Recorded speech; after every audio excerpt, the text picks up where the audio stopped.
ಹರೇ ಕೃಷ್ಣ. ಎಲ್ಲ ಕೇಳುಗರಿಗೂ ಶ್ರೀಮದ್ ಭಾಗವತದ ಅಧ್ಯಯನಕ್ಕೆ ಸ್ವಾಗತ. ಶ್ರೀಮದ್ ಭಾಗವತದ 7ನೆಯ ಸ್ಕಂದದಲ್ಲಿ ಪ್ರಹ್ಲಾದ ಮಹಾರಾಜನು ನರಸಿಂಹದೇವನನ್ನು ಕುರಿತಾಗಿ ಮಾಡಿದ ಪ್ರಾರ್ಥನೆಯನ್ನು ನಾವು ತಿಳಿದುಕೊಳ್ಳುತ್ತಿದ್ದೇವೆ. ಭಗವಾನ್ ನರಸಿಂಹದೇವನನ್ನು ಕುರಿತಾಗಿ ಪ್ರಹ್ಲಾದ ಮಹಾರಾಜನು ಈ ರೀತಿಯಾಗಿ ಪ್ರಾರ್ಥಿಸುತ್ತಾನೆ.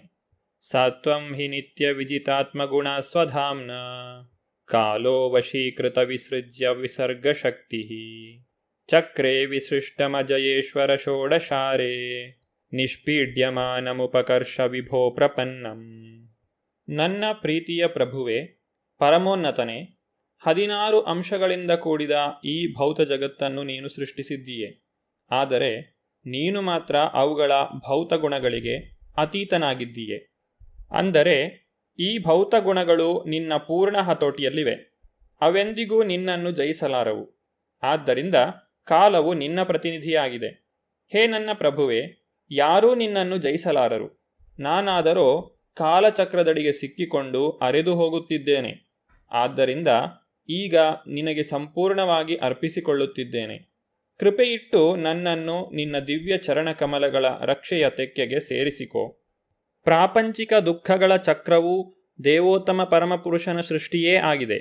ಆದರೆ ಅವನು ಭೌತಶಕ್ತಿಯ ನಿಯಂತ್ರಣಕ್ಕೆ ಒಳಪಡುವುದಿಲ್ಲ. ಬದಲಾಗಿ ಭೌತಶಕ್ತಿಯನ್ನು ತಾನೇ ನಿಯಂತ್ರಿಸುತ್ತಿದ್ದಾನೆ. ಜೀವಿಗಳಾದ ನಾವು ಆ ಶಕ್ತಿಯ ಅಧೀನರಾಗಿದ್ದೇವೆ. ಈ ಮೂಲ ಪರಿಸ್ಥಿತಿಯನ್ನು ತೊರೆದಾಗ ದೇವೋತ್ತಮ ಪರಮಪುರುಷನು ಈ ಭೌತಶಕ್ತಿಯನ್ನು ಸೃಷ್ಟಿಸಿ ಆಕೆಯ ಪ್ರಭಾವವು ಬದ್ಧಾತ್ಮನ ಮೇಲೆ ಬೀಳುವಂತೆ ಮಾಡುತ್ತಾನೆ. ಆದ್ದರಿಂದಲೇ ಅವನು ಪರಮೋನ್ನತನು. ಭೌತ ಪ್ರಕೃತಿಯ ಆಕ್ರಮಣದಿಂದ ಬದ್ಧಾತ್ಮನನ್ನು ಬಿಡುಗಡೆಗೊಳಿಸುವುದು ಅವನಿಗೆ ಮಾತ್ರ ಸಾಧ್ಯ.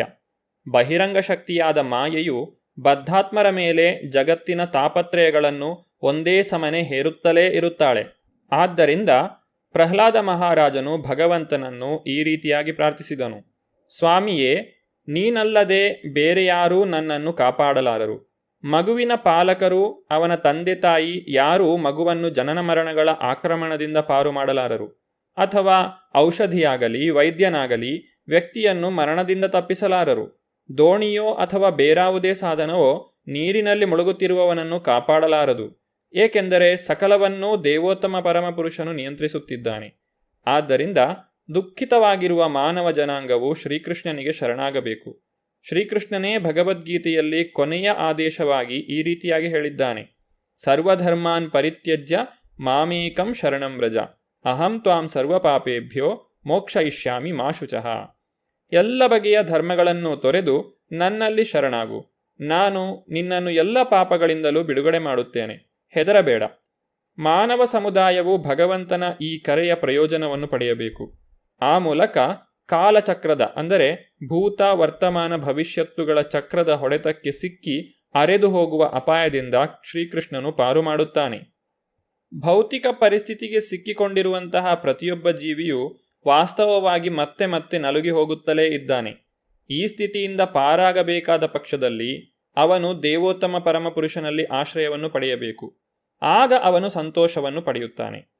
ವ್ಯಕ್ತಿಯು ಪರಮಪ್ರಭುವಿಗೆ ಸಂಪೂರ್ಣವಾಗಿ ಶರಣಾಗತನಾಗದೇ ಹೋದರೆ ಸಂಕಟದಿಂದ ವಿಮುಕ್ತಿ ಪಡೆಯಲು ಸಾಧ್ಯವಿಲ್ಲ. ಒಬ್ಬ ಅಪರಾಧಿಯನ್ನು ಸರ್ಕಾರವು ಜೈಲಿಗೆ ಹಾಕಿ ಶಿಕ್ಷಿಸುತ್ತದೆ.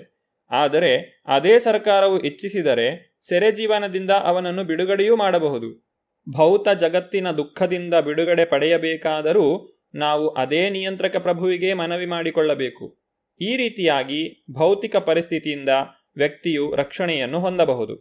ದೃಷ್ಟಾಮಯ ದಿವಿ ವಿಭೋ ಕಿಲ ದೃಷ್ಟ್ಯಪಾನಾಂ ಆಯುಶ್ರಿಯೋ ವಿಭವ ಇಚ್ಛತಿ ಯಾಂಜನೋಯಂ ಯೇಸ್ಮತ್ಪಿತುಃ ಕುಪಿತಹಾಸ ವಿಜೃಂಭತಭ್ರೂ ವಿಸ್ಫೂರ್ಜಿತೇನ ಲುಲಿತಾ ಸತುತೇ ನಿರಸ್ತಃ. ನನ್ನ ಪ್ರೀತಿಯ ಸ್ವಾಮಿಯೇ, ಜನರು ಸಾಮಾನ್ಯವಾಗಿ ದೀರ್ಘಾಯುಷ್ಯ, ಐಶ್ವರ್ಯ ಹಾಗೂ ಸುಖಗಳಿಗೋಸ್ಕರವಾಗಿ ಸ್ವರ್ಗಲೋಕಗಳಿಗೆ ಹೋಗಲು ಬಯಸುತ್ತಾರೆ. ಆದರೆ ನನ್ನ ತಂದೆಯ ಕಾರ್ಯಚಟುವಟಿಕೆಗಳ ಮೂಲಕವಾಗಿ ಇವೆಲ್ಲವನ್ನೂ ನಾನು ನೋಡಿಬಿಟ್ಟಿದ್ದೇನೆ. ನನ್ನ ತಂದೆಯು ಕುಪಿತನಾದಾಗ ವ್ಯಂಗ್ಯವಾಗಿ ನಕ್ಕಾಗ ಎದುರಿಗಿದ್ದ ದೇವತೆಗಳು ಅವನ ಹುಬ್ಬಿನ ಚಲನೆಯನ್ನು ನೋಡಿಯೇ ಹತರಾಗಿ ಬಿಡುತ್ತಿದ್ದರು.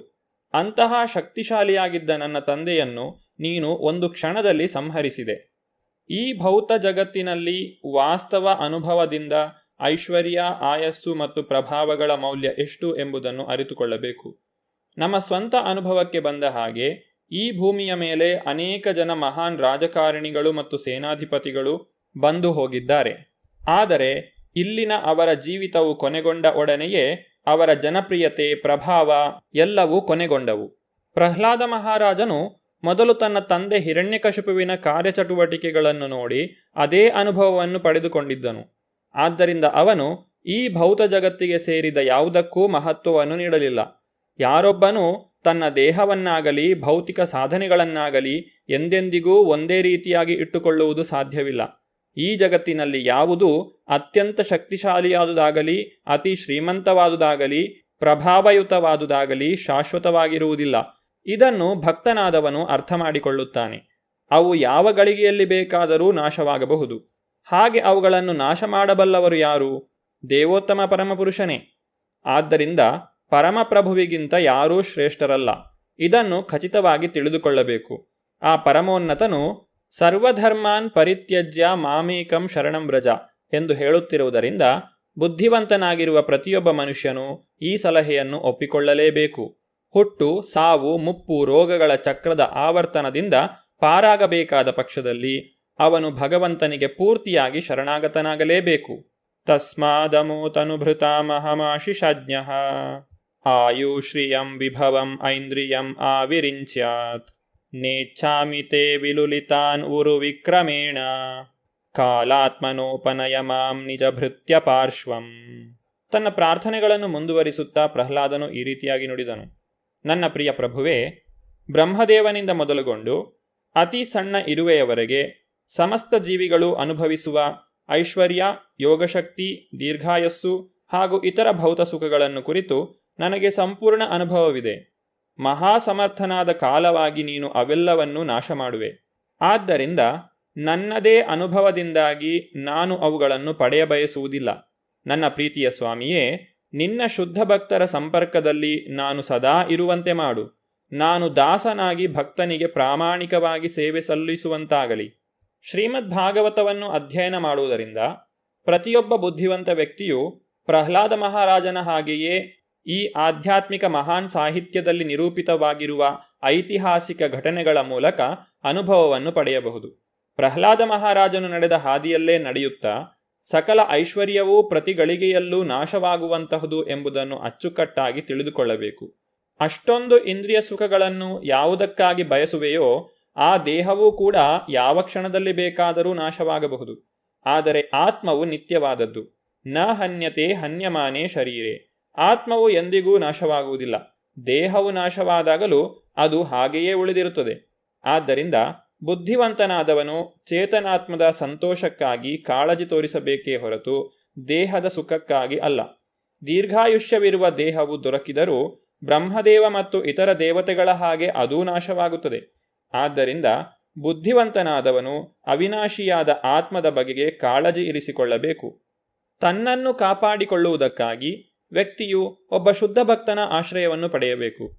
ಆದ್ದರಿಂದ ನರೋತ್ತಮದಾಸ ಠಾಕುರರು ಹೇಳುತ್ತಾರೆ, ಛಾಡಿಯ ವೈಷ್ಣವ ಸೇವಾ ನಿಸ್ತಾರ ಫಾಯ್ಚೆ ಕೇಬಾ. ಭೌತ ದೇಹದಿಂದಾಗಿ ಜನಿಸುವ ಭೌತ ಪ್ರಕೃತಿಯ ಆಕ್ರಮಣಗಳಿಂದ ತನ್ನನ್ನು ಕಾಪಾಡಿಕೊಳ್ಳಲು ಬಯಸುವುದಾದರೆ ವ್ಯಕ್ತಿಯು ಕೃಷ್ಣ ಪ್ರಜ್ಞಾಯುತನಾಗಬೇಕು ಮತ್ತು ಕೃಷ್ಣನನ್ನು ಪೂರ್ತಿಯಾಗಿ ಅರ್ಥ ಮಾಡಿಕೊಳ್ಳಲು ಪ್ರಯತ್ನಿಸಬೇಕು. ಭಗವದ್ಗೀತೆಯಲ್ಲಿ ಹೇಳಿರುವಂತೆ ಜನ್ಮ ಕರ್ಮಚ ಮೇ ದಿವ್ಯಂ ಏವಂ ಯೋ ವೇತ್ತಿ ತತ್ವತಃ. ಶ್ರೀಕೃಷ್ಣನನ್ನು ಸತ್ಯ ಸ್ವರೂಪದಲ್ಲಿ ಅರ್ಥ ಮಾಡಿಕೊಳ್ಳಬೇಕು.